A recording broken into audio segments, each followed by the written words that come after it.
Supermarkets are amazing places. Just the abundance of things on offer, 24 hours a day, the complexity of choices available to you. There are 20 types of butter, there are 30 types of honey, 40 types of shampoo. More choices than you can possibly want. It can be bewildering the amount of innovation that goes on in here. My name's Richard Chapman, and for 25 years I've worked with some of the biggest names in here, bringing you those innovations.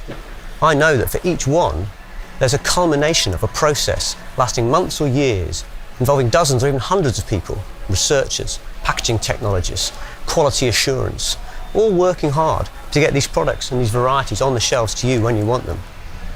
Companies need cash to operate, and many companies get their cash from investors. These are people who are willing to put money in, often their own money, into an organisation, and the understanding that they'll get it back with some return. That's what creates the objectives and the ambition for the company. The company will turn it into something that says, okay, we need to get here by then, and this is how we're going to do it. That's a strategy. And if you do it right, the strategy creates the employment, the stability, the rewards for the hundreds of people we've already talked about that work in these organisations.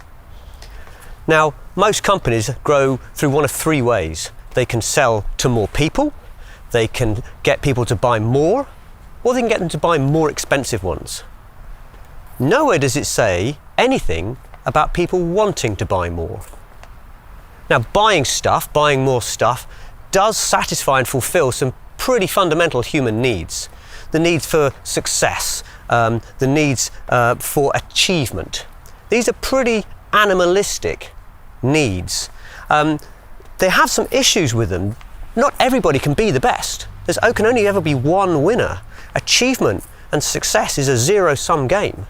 It's binary, it's winners and losers. I have to look after myself, and that means everybody else loses. There are a whole other range of human needs that aren't being satisfied through this model. The need for connection, the need for learning, growth, love. None of these needs are satisfied through consumption. They're much more human. There's no limit to these things.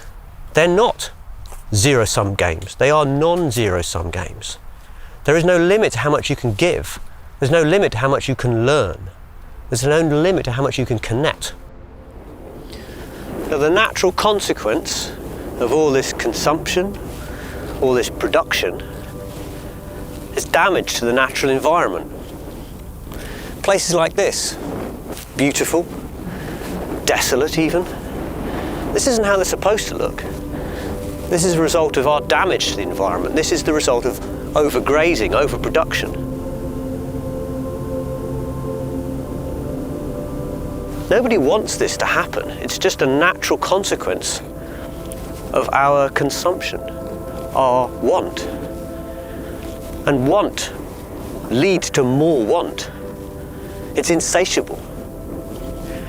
So why are we doing it? Well, we're doing it because we're trying to provide for our families, trying to protect our tribe. We're trying to look after those who mean most to us, to protect those connections that we most value. Being together is significant. It's one of those deep-seated human needs, not currently being met or valued or even measured in our economy. It's important because what we measure matters. What we measure becomes our objective. But not everything that we measure matters. If you ask people what matters most to them, what they value most, they'll say human factors: love, togetherness, connectedness, happiness. Yet our society seems to value economic factors the most: GDP, growth, wealth creation. What if we change the metrics of success? What if we took the things that are most important to us and made them the most valuable? What do you think it would be like if we put human factors at the heart of our economy?